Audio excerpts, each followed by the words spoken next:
বিশ্ব রাজনীতিতে অস্থিরতা আরও গভীর হয়েছে। আজ ইসরায়েলকে কঠোর জবাব দিতে সরাসরি হামলা চালিয়েছে ইরান। একই সাথে মধ্যপ্রাচ্যের কয়েকটি মার্কিন সামরিক ঘাঁটিতেও আক্রমণ চালানো হয়েছে। অন্যদিকে গতকাল পাকিস্তান আফগান ভূখণ্ডে বিমান হামলা চালিয়েছে।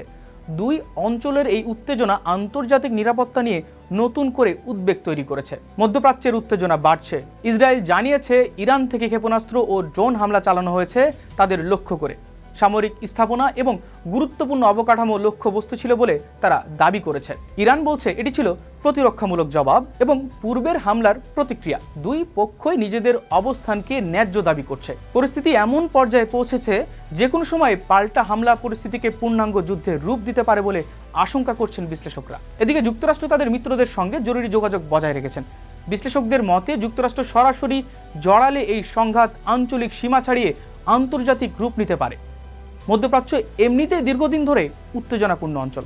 এখনকার পরিস্থিতি আরও জটিল ও অনিশ্চিত। অন্যদিকে আফগানিস্তান জানিয়েছে পাকিস্তান সীমান্তবর্তী এলাকায় বিমান হামলা চালিয়েছে। হতাহতের তথ্য দুই পক্ষের দাবি অনুযায়ী পাকিস্তানের দাবি তাদের অভিযানে প্রায় 270 থেকে 300 জন সশস্ত্র আফগান যোদ্ধা নিহত হয়েছে এবং কয়েকশো আহত হয়েছে। একই সঙ্গে পাকিস্তান স্বীকার করেছে তাদের অন্তত 12 জন সৈনিক নিহত হয়েছে। আবার আফগানিস্তানের পক্ষ থেকে দাবি করা হয়েছে পাকিস্তানি হামলায় 8 থেকে 10 জন আফগান যোদ্ধা নিহত হয়েছেন এবং বেশ কয়েকজন আহত হয়েছেন।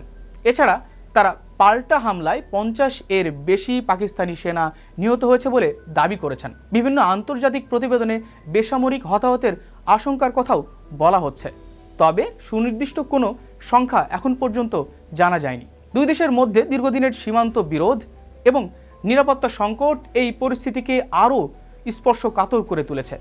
সীমান্তে অতিরিক্ত সেনা মোতায়েনের খবরও পাওয়া যাচ্ছে। বিশ্লেষকরা বলছেন কূটনৈতিক সংলাপ ছাড়া এই উত্তেজনা দ্রুত প্রশমিত হওয়ার সম্ভাবনা একেবারেই কম। বিশ্ববাজারে এই যুদ্ধের প্রভাব, এই দুই অঞ্চলের সংঘাত বিশ্ববাজারেও প্রভাব ফেলতে পারে। মধ্যপ্রাচ্যে উত্তেজনা বাড়লে আন্তর্জাতিক পর্যায়েও তেলের দাম বৃদ্ধি পেতে পারে। বিনিয়োগকারীদের অনিশ্চয়তায় শেয়ার বাজারের অস্থিরতা দেখা দিতে পারে। এছাড়াও স্বর্ণের দাম বাড়ার প্রবণতাও তৈরি হতে পারে। দুই ভিন্ন অঞ্চলে চলমান সামরিক উত্তেজনা বিশ্বকে নতুন অনিশ্চয়তার দিকে ঠেলে দিচ্ছে। এখন দেখার বিষয় সংঘাত কি কূটনৈতিক আলোচনায় থামবে নাকি তা আরও বড় যুদ্ধে রূপ নেবে। এই ছিল সর্বশেষ বিশ্লেষণ। আরও নিয়মিত আপডেট পেতে আমাদের সঙ্গেই থাকুন।